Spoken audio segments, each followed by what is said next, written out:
kita mulai pelajaran hari ini ya.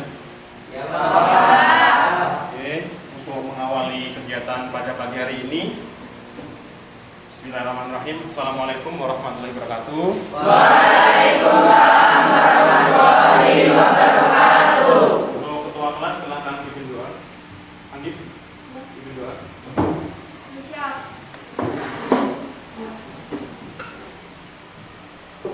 Doa mulai.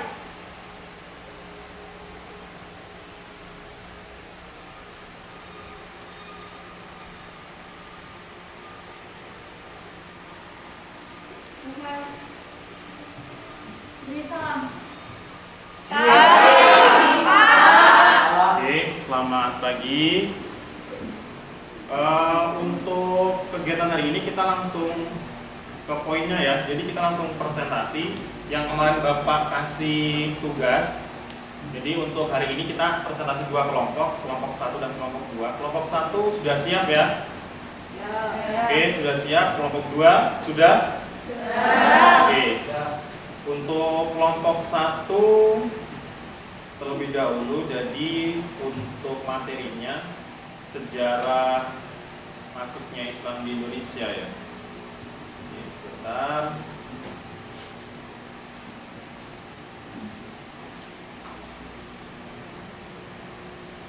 Ya, silakan untuk yang bertugas bisa dimulai presentasinya.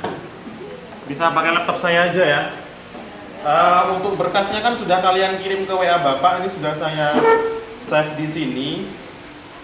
Jadi nanti silahkan dipresentasikan. Sudah dibagikan narasumbernya siapa, terus notulen dan moderator.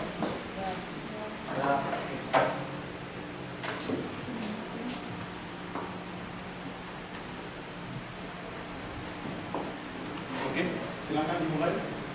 Assalamualaikum warahmatullahi wabarakatuh. Kami dari kelompok 1 akan mempresentasikan hasil tugas kami, yaitu tentang masuknya Islam dan sejarah perkembangan Islam di Indonesia. Sebelum itu kami akan memperkenalkan diri terlebih dahulu. Nama saya Septi Hidayah sebagai moderator dan Lisa Saputri sebagai notulen, Sapna dan Siti sebagai narasumber. Selanjutnya untuk penyampaian materi akan disampaikan oleh Sapna dan Siti.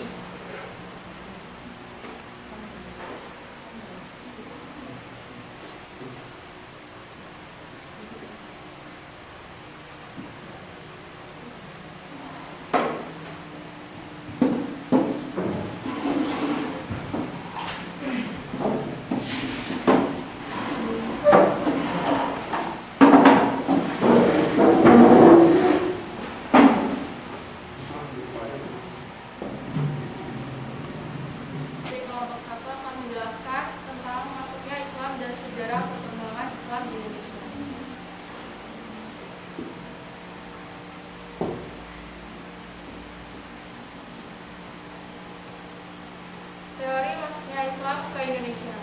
Menurut para sejarawan, pada abad ke-13 Masehi, Islam sudah masuk ke Nusantara yang dibawa oleh para pedagang Muslim. Namun, untuk lebih pastinya, para ahli masih terdapat perbedaan pendapat dari para sejarawan. Namun, setidaknya 3 teori tentang masuknya Islam ke Indonesia. Teori yang pertama, teori Gujarat. Teori ini dipelopori oleh ahli sejarah Snowford. Menurutnya, agama Islam masuk ke Indonesia dibawa oleh para pedagang Gujarat pada abad ke-13 Masehi. Menurutnya, Islam telah lebih dahulu berkembang di kota-kota pelabuhan anak benua India. Orang-orang Gujarat telah lebih awal membuka hubungan dagang dengan Indonesia dibanding dengan pedagang Arab. Dalam pandangan Woodbridge, kedatangan orang Arab terjadi pada masa berikutnya.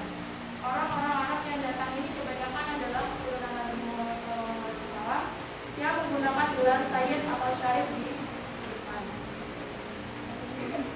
Teori yang kedua, teori Persia. P.A. Hidayat mempelopori teori ini, menyatakan bahwa agama Islam dibawa oleh pedagang Persia atau Iran. Hal ini berdasarkan kesamaan antara kebudayaan Islam di Indonesia. Pencetus dari teori ini adalah Husain Jabir Mihra, sejarawan asal Banten.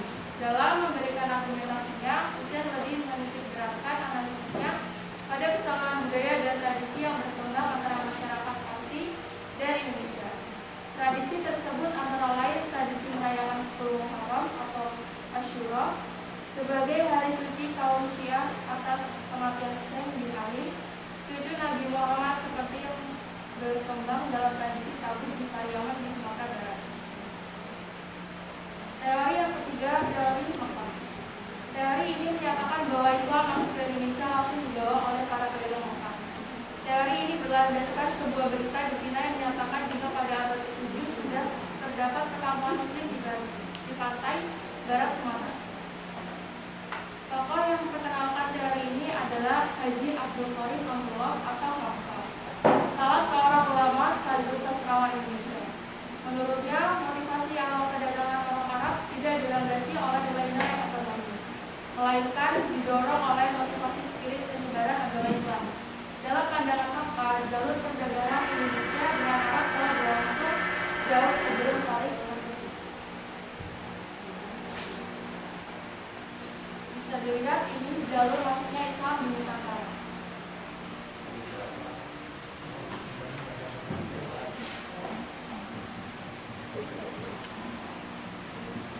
Agama Islam masuk di Nusantara dibawa oleh para pedagang Muslim melalui dua jalur, yaitu jalur utara dan jalur selatan.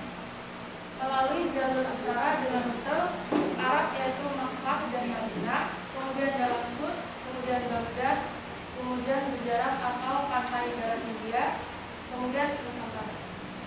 Yang kedua, melalui jalur selatan dengan rute Arab atau Makkah dan Madinah, kemudian Yaman, kemudian Gujarat, kemudian pantai barat India, Sri Lanka, dan Sunda. Cara penyebaran Islam di Nusantara dilakukan melewati berbagai jalan di antaranya adalah melalui perdagangan sosial dan pengajaran. Yang pertama, perdagangan. Para pedagang Muslim yang berasal dari Arab, Persia, dan India telah ikut ambil bagian dalam lalu lintas perdagangan yang menghubungkan Asia Barat, Asia Timur, dan Asia Tenggara pada abad ke-7 sampai abad ke-16. Para pedagang Muslim itu akhirnya singgah juga di Indonesia, dan ternyata yang mereka lakukan bukan hanya berdagang, tapi juga berdakwah dan menyebarkan agama Islam. Saat berdagang, mereka menunjukkan pribadi Muslim yang baik, jujur, amanah, dan dapat bicara. Hal tersebut menjadi daya tarik yang utama sehingga banyak orang yang sukarela masuk Islam tanpa paksaan. Yang kedua, hubungan sosial. Para mubalik yang menyebarkan Islam di Nusantara ternyata tidak hanya aktif berdagang. Mereka pun aktif dalam kegiatan sosial yang ada di lingkungan mereka tinggal. Bahkan sebagian dari mereka ada yang menetap di lingkungan tersebut karena mereka menikah dengan penduduk setempat. Banyak hal yang dilakukan para mubalik dalam kegiatan kemasyarakatan. Mereka pun mengajarkan tentang kesamaan hak, tidak ada perbedaan satu sama lainnya, karena kemuliaan manusia tidak ditentukan oleh pasangan, kecuali karena ketakwaannya kepada Allah. Islam mengajarkan agar umatnya saling membantu, yang kaya membantu yang miskin, yang kuat membantu yang lemah, dan sebagainya. Sehingga dengan ajaran ini menyebabkan Islam semakin mudah diterima masyarakat karena ajarannya sangat betul. Yang ketiga, pendidikan dan pengajaran. Ajaran Nabi Muhammad SAW tentang sampaikanlah dariku walau hanya satu ayat menjadi motivator para mubalik Islam pada saat itu untuk semakin bersemangat menyampaikan ajaran Islam. Di setiap kesempatan para mubalik menyampaikan ajaran Islam kepada masyarakat kita melalui pendidikan dan pengajaran dengan menggunakan musola, rumah salah seorang warga, bahkan tempat terbuka seperti bawah pohon rindang sebagai tempat untuk menyampaikan dakwah.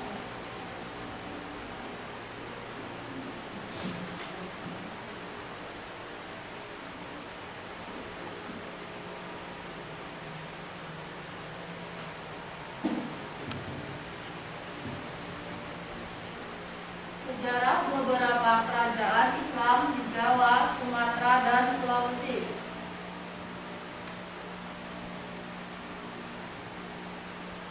Meliputi 1. Kerajaan Islam di Jawa.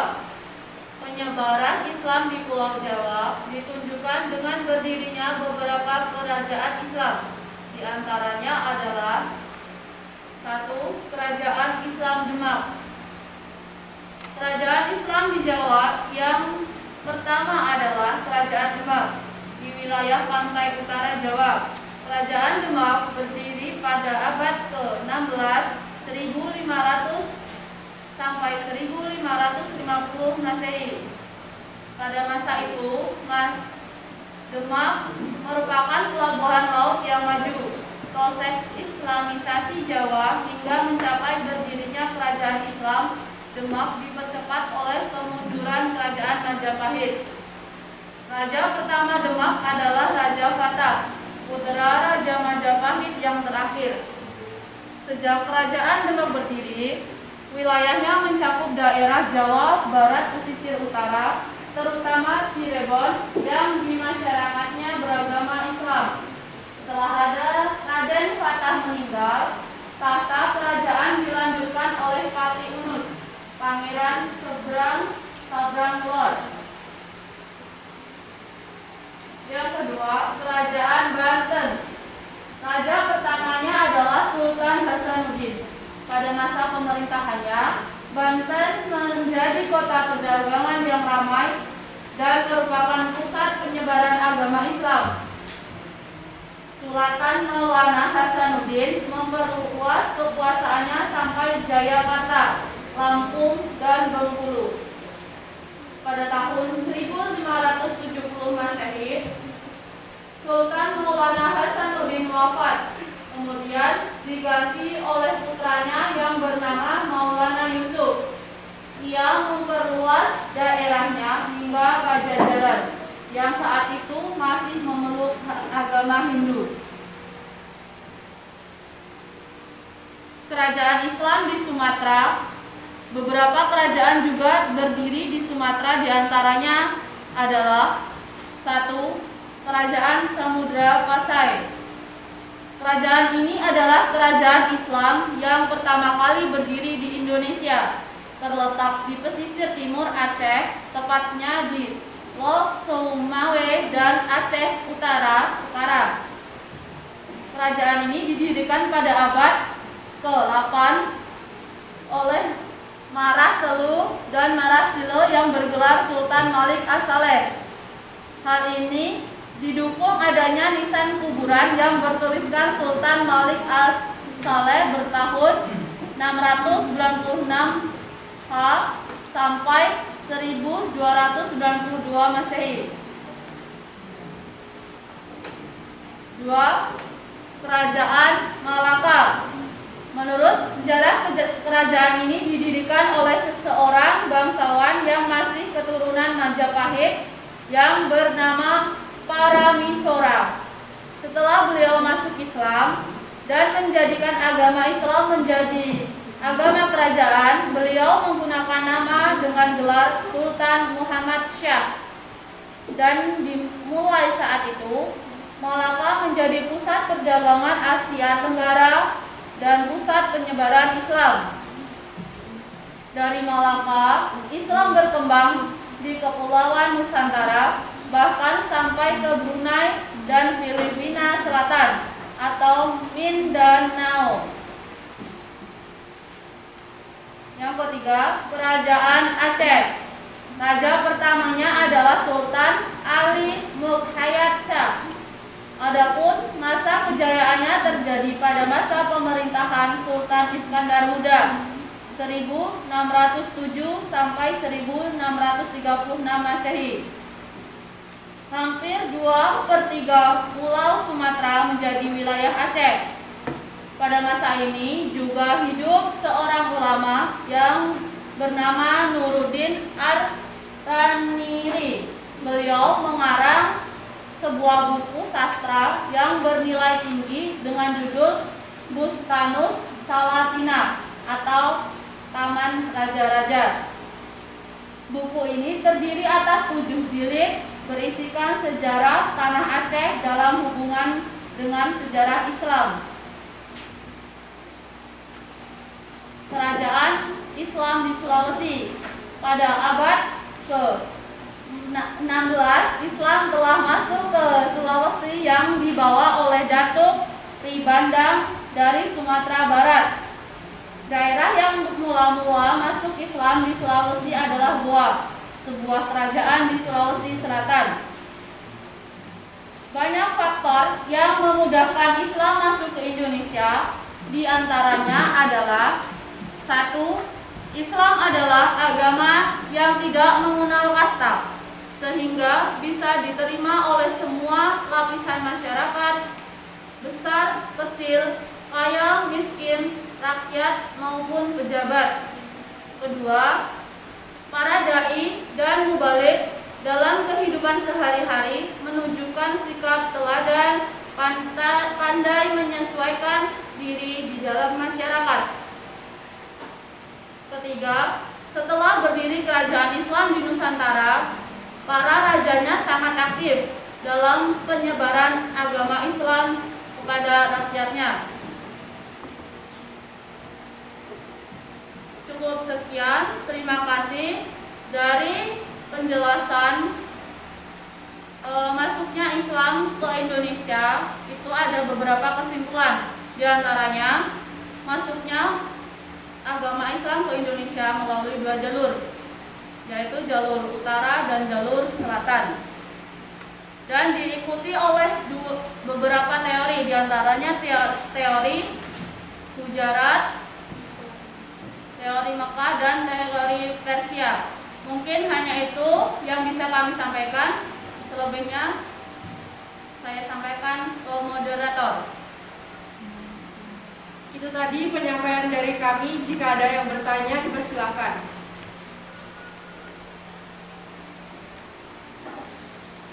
Oke, ini udah dipersilakan sama moderator kalau ada yang bertanya atau ingin menambahkan, atau mungkin dari penjelasan pemakaran ada yang kurang.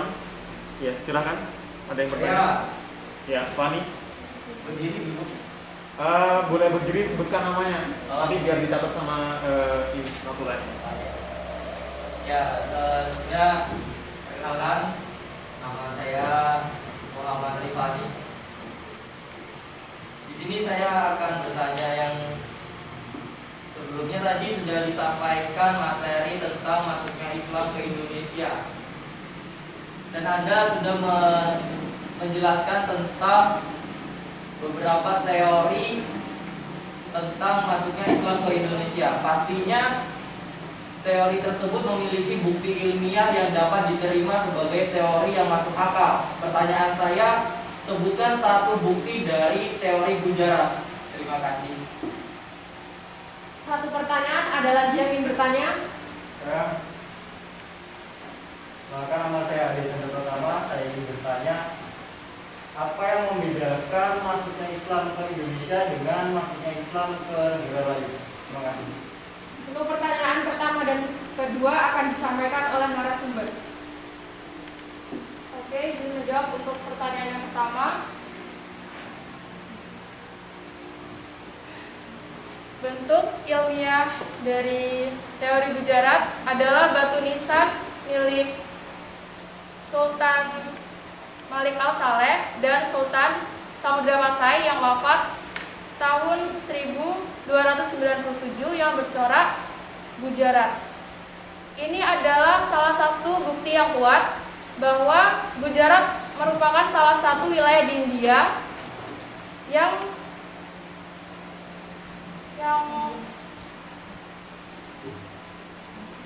mendatangkan para pedagang India masuk ke Indonesia untuk menyebarkan Islam di Indonesia.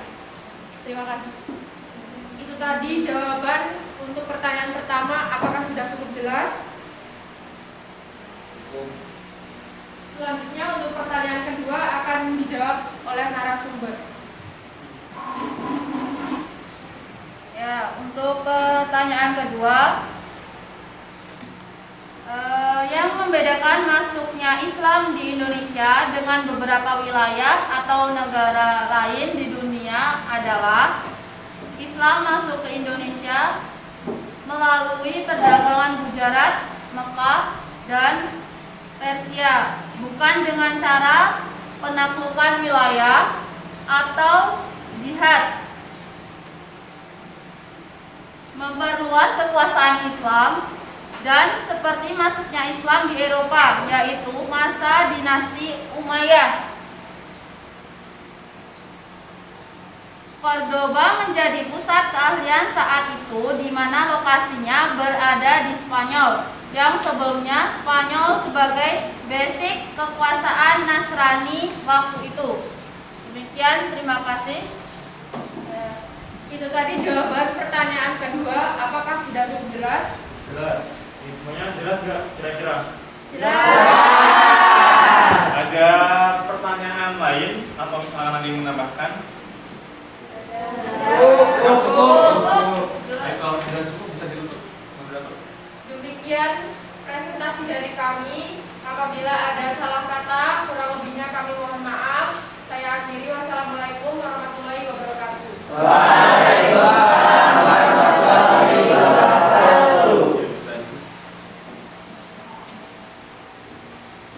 Ya, jadi untuk kelompok pertama cukup baik menyampaikan presentasinya, langsung dijawab. Jadi ada tadi saya menangkap pada beberapa poin ya.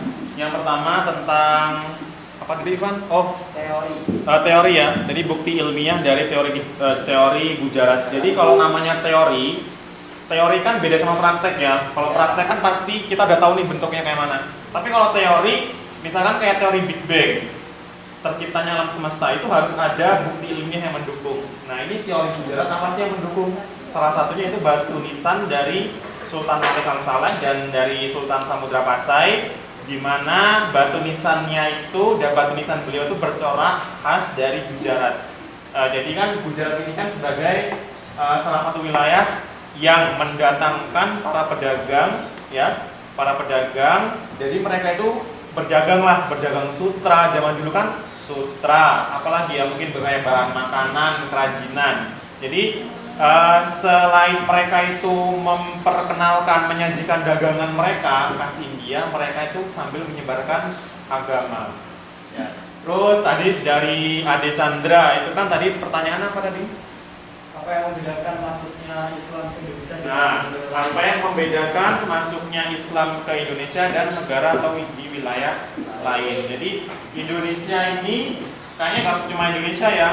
Semua wilayah di Asia Tenggara itu adalah melalui jalur perdagangan untuk Islam ya. Beda sama di wilayah-wilayah di dekat Timur Tengah sana seperti di Eropa, Afrika. Karena pada waktu itu mereka menyebarkan Islam dengan cara memperluas kekuasaan ya, memperluas kekuasaan, jihad. Tapi kalian harus catat, namanya peperangan dalam Islam itu ada beberapa syarat yang harus dilakukan. Tidak seperti menjajah, tidak ya. Jadi peperangan dalam Islam itu harus ada persetujuan dari lawan. Kalau lawan tidak setuju, kita tidak boleh untuk melawan. Itu poinnya, itu poin pertama. Poin kedua, ketika sudah setuju, baru perang. Dalam perang itu pun tidak boleh kita menumpas, tidak boleh. Kalau memang lawan itu sudah dia tidak mau dibunuh, intinya sudah menyerah, kita nggak boleh bunuh itu. Ya, itu bedanya perang Islam dengan perang-perang yang lain.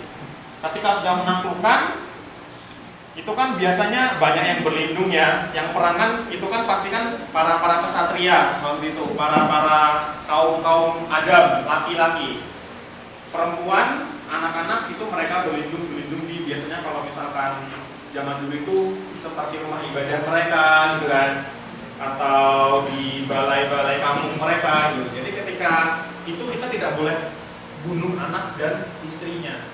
Kita harus mengayomi, harus menafkahi dia karena kakak dan ayahnya mereka sudah mati di medan perang. Jadi itu bedanya ya. Jadi jangan sampai, kalau tadi kan disampaikan oleh narasumber tadi, bedanya mencolok sekali, Islam dagang, Eropa perang, yang jihad. Tapi jihadnya bagaimana? Seperti itu ya.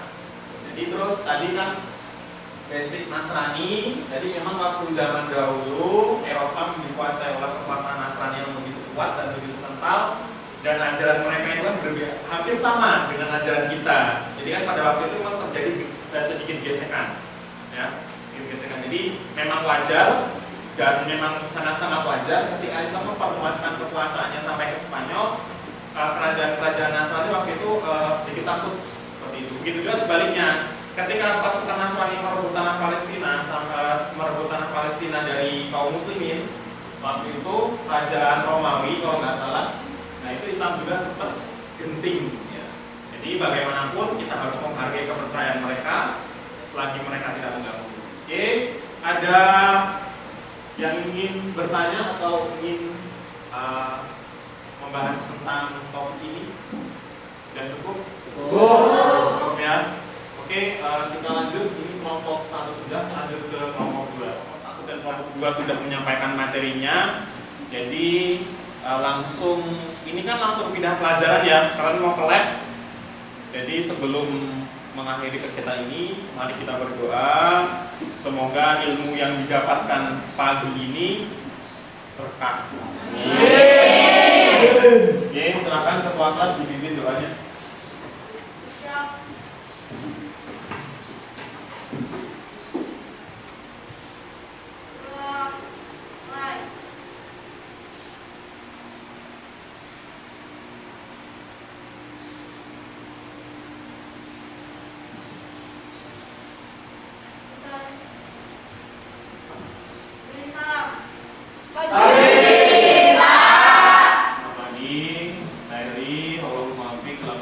Assalamualaikum warahmatullahi wabarakatuh. Waalaikumsalam warahmatullahi wabarakatuh. Hati-hati di jalan, jaga kesehatan, jangan mampir-mampir. Ya. Maksudnya naik setelah pulangnya. Oh iya. Yuk.